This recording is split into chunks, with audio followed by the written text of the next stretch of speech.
अक्सर लोगों को कहते सुना है, हमारी बहू बेटी जैसी है। क्या आपने कभी किसी को कहते सुना है कि पिता माँ जैसे हैं और माँ पिताजी जैसी?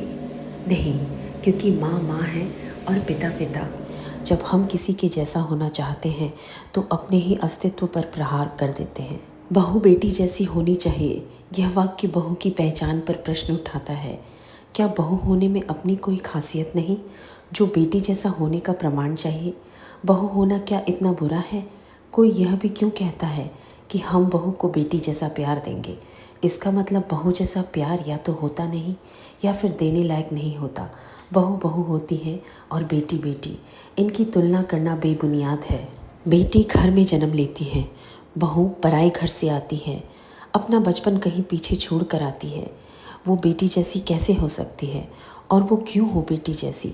जब वो कहते हैं कि मैं बेटी जैसी हूँ, मैंने कहा मैं बचपन से तो किसी और की बेटी थी, अब अचानक कैसे बदलूँ?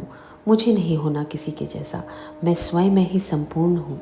अगर हो सके तो मेरे बुरे वक्त में साथ खड़े रहना, मेरी स्वाभाविक कमज़ोरियों पर हंसना मत, मेरे मातृत्व पर सवाल मत खड़े करना। मुझे बेटी जैसा प्यार मत देना, पर मुझे बहू जैसा सम्मान देना, मुझे बहू का प्यार देना।